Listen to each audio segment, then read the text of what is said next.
Bismillahirrahmanirrahim. Assalamualaikum warahmatullahi wabarakatuh. Selamat pagi semuanya. Semoga semuanya dalam keadaan sehat walafiat. Amin. Pada kesempatan kali ini saya akan menjelaskan pembelajaran kimia kelas 11 dengan tema laju reaksi.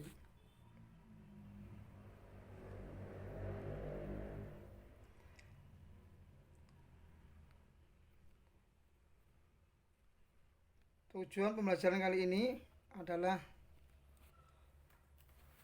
menjelaskan pengertian laju reaksi dan faktor-faktor yang mempengaruhi laju reaksi. Yang kedua, menjelaskan teori tumbukan pada reaksi kimia.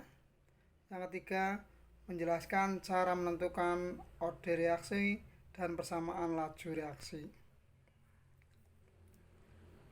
Peta konsepnya. Laju reaksi dipengaruhi oleh beberapa faktor. Yang pertama, konsentrasi. Yang kedua, luas permukaan. Yang ketiga, suhu. Dan yang keempat, katalis. Pengertian laju reaksi.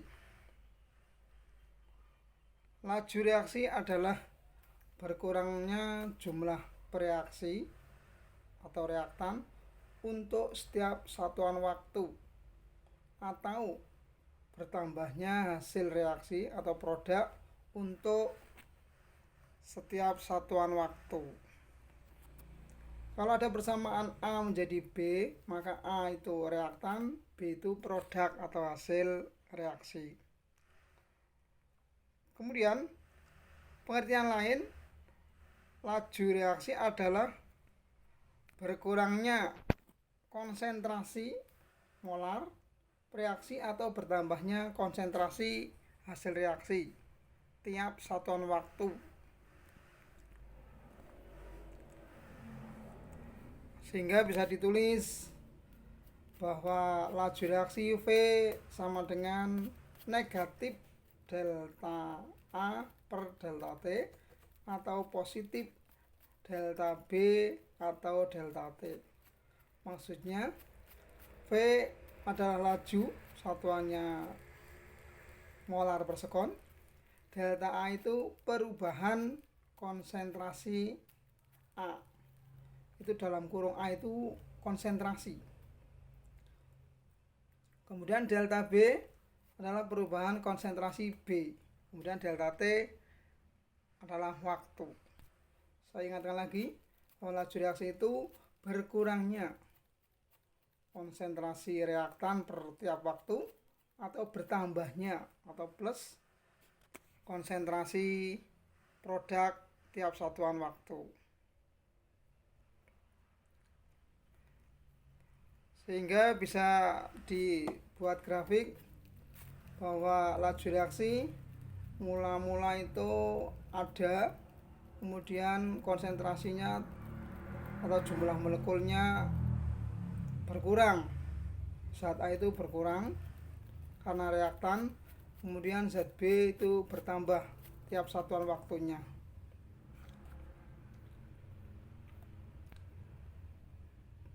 Persamaan laju reaksi. Persamaan laju reaksi adalah persamaan yang menunjukkan hubungan antara konsentrasi bereaksi dengan laju reaksi.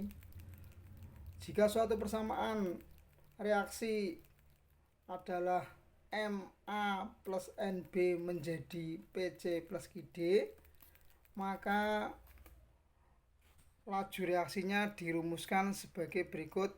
V sama dengan K kali konsentrasi A pangkat M dikalikan konsentrasi B pangkat N.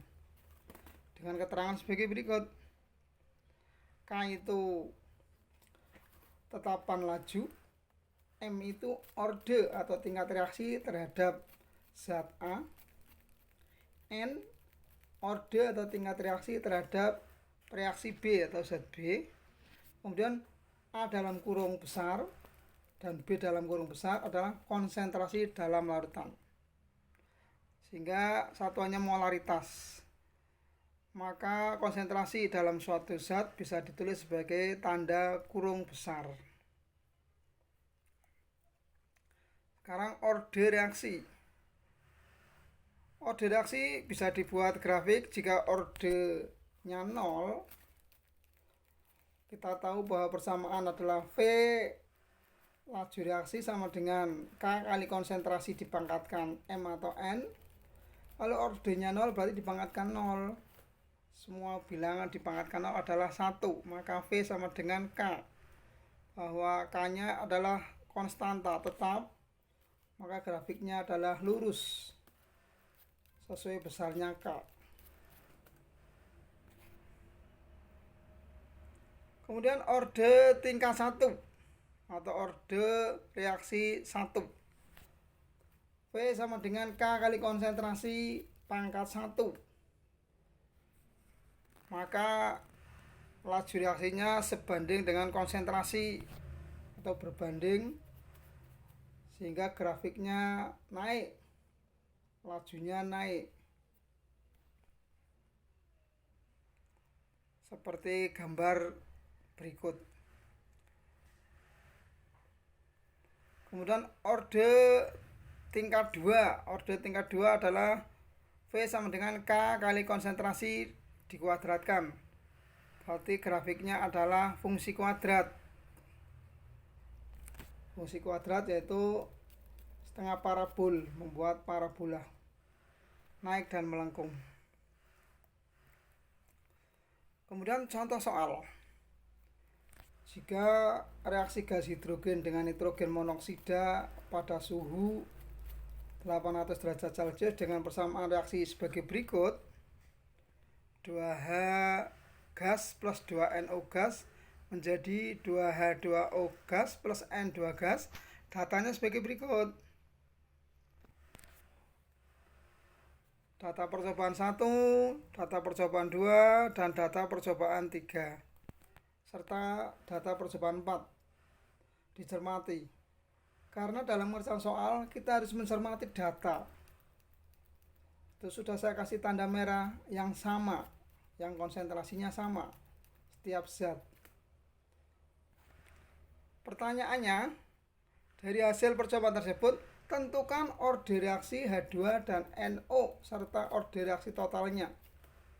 Pertanyaan kedua, persamaan laju reaksi dan hitunglah nilai tetapan reaksinya atau K. Jawab. Ini saya sengaja pelan-pelan biar kalian paham dengan betul. Untuk mencari orde reaksi M, maka konsentrasi H2 yang sama, yaitu percobaan 3 dan 4. Saya perlihatkan percobaan 3 dan 4. Itu 0,006 konsentrasi H2 yang sama. Sehingga V2 dibanding V4 sama dengan K kali NO pangkat M kali H2 pangkat N dibagi K NO pangkat M konsentrasi H2 pangkat N sama dengan, lihat persamaannya. Setelah lihat persamaannya bisa dicoret yang sama. Yang sama itu apa? Yaitu tadi konsentrasi 0,06 dan K-nya, K dicoret.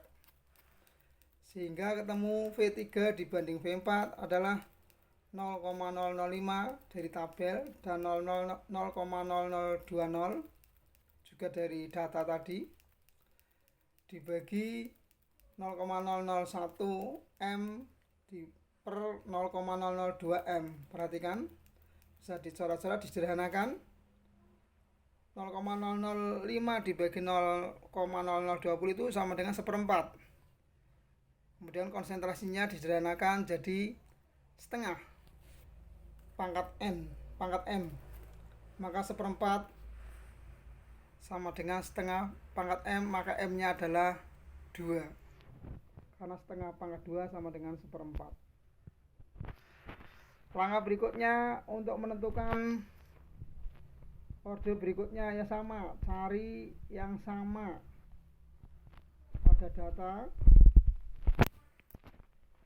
yaitu orde reaksi N, maka konsentrasi NO yang sama yaitu percobaan 1 dan 2. Maka rumus dasarnya ditulis V1 sama dengan KNO pangkat M H2 pangkat N dan seterusnya.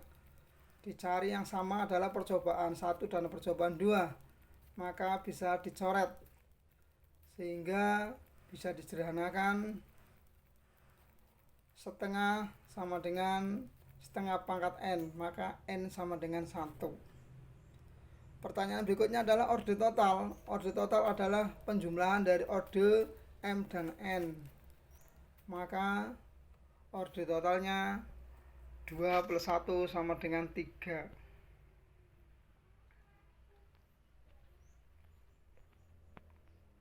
Kemudian persamaan lajunya, kita lihat persamaan awalnya, maka bisa dicari V sama dengan K kali konsentrasi H2 pangkat M kali konsentrasi NO pangkat N sama dengan K kali konsentrasi NO pangkat 2 karena M nya tadi ketemu 2 kali konsentrasi H2 pangkat 1 karena tadi N nya ketemu 1. Itu persamaannya itu. Kemudian kalau mau mencari nilai K, dimasukkan, pilih salah satu percobaan yang paling gampang. Bisa lihat data percobaan, maka dimasukkan semuanya. V-nya 0,006, K-nya belum tahu. Kemudian konsentrasi, katakanlah NO kita ambil yang 0,06 pangkatkan 2 kali konsentrasi H2 kita ambil yang 0,002 pangkat 1 sehingga ketemu K sekian dibagi sekian menghasilkan 8,33 kali 10 pangkat 4 mol min 2.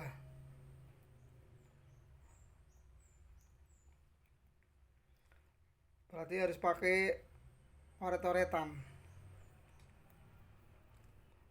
Oke, kita lanjutkan. Faktor-faktor yang mempengaruhi laju reaksi, yaitu ada 4, 1 konsentrasi, 2 luas permukaan, 3 suhu, 4 katalis. Sebelumnya kita bicarakan teori tumbukan dulu. Suatu zat akan bereaksi jika terjadi tumbukan antar partikel. Tetapi tumbukan yang bagaimana yang bisa menghasilkan reaksi, yaitu tumbukan yang efektif atau yang tepat sasaran. Sekarang kita bicarakan faktor yang pertama, konsentrasi. Semakin besar konsentrasi bereaksi, semakin banyak jumlah partikel bereaksi sehingga semakin besar peluang terjadinya tumbukan, dalam kurung tumbukan efektif, sehingga laju reaksi semakin cepat. Jadi kalau konsentrasinya semakin besar, maka laju reaksi semakin cepat. Bisa lihat gambar, semakin banyak partikel maka kemungkinan tumbukan antar partikel semakin besar sehingga lajunya semakin cepat.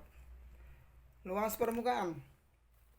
Semakin luas permukaan, semakin besar peluang terjadinya tumbukan, dalam kurung tumbukan efektif antar partikel bereaksi. Akibatnya laju reaksi semakin cepat. Berarti kalau luas permukaannya semakin luas atau semakin besar, maka kemungkinan terjadinya tumbukan semakin besar, terutama tumbukan efektif yang menghasilkan reaksi atau reaksi terjadinya reaksi. Akibatnya laju reaksi semakin cepat.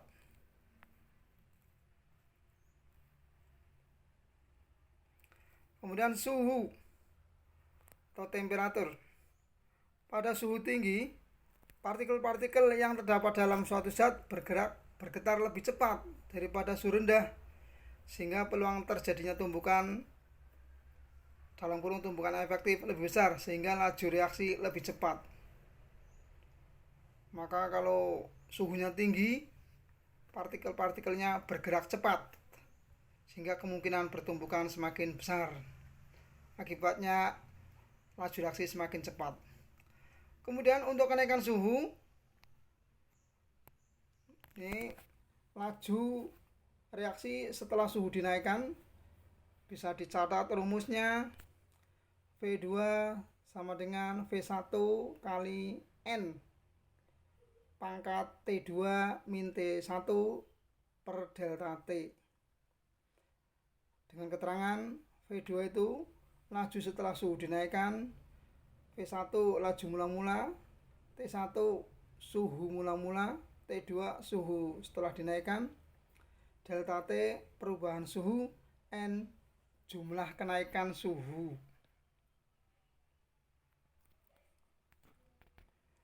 Dicatat rumusnya. V2 sama dengan V1 kali N pangkat dalam kurung T2 min T1 per delta T. Atau jika yang ditanyakan waktu, tinggal dibalik T2 sama dengan T1 kali 1/N. Diingat 1/N. Kalau V itu kalikan N, tapi kalau T 1/N. Dipangkatkan T2 min T1 per delta T. Keterangannya sama. Ini T waktu awal, T2 waktu suhu dinaikkan, T besar 1 suhu awal, T besar 2 suhu dinaikkan. Delta T juga sama, perubahan suhu, N jumlah kenaikan suhu. Rumusnya dicatat. T2 sama dengan T1 kali 1/N pangkat T2 min T1 per delta T. Aplikasinya, contoh soal.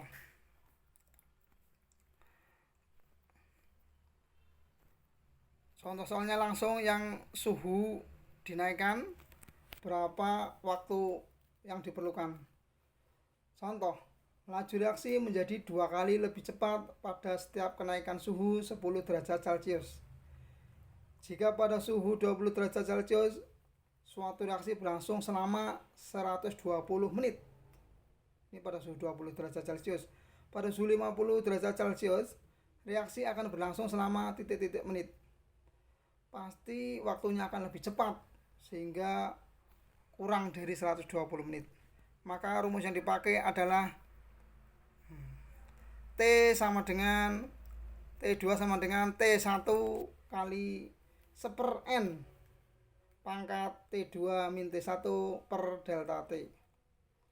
Diketahui N-nya 2, delta T-nya 10, T2 50 derajat Celcius, T1 20 derajat Celcius. Kemudian T1-nya 120 menit, sehingga dimasukkan T2 sama dengan 120 kali setengah pangkat 3 sama dengan 120 kali 1/8 sama dengan 15 menit. Itu saya kasih tanda merah. T2 min T1-nya per delta T sama dengan 50 dikurangi 20 dibagi 10 sama dengan 3. Sepertiga setengah pangkat 3 sama dengan 1/8. Maka sama dengan hasilnya 120 kali 1/8 sama dengan 15 menit.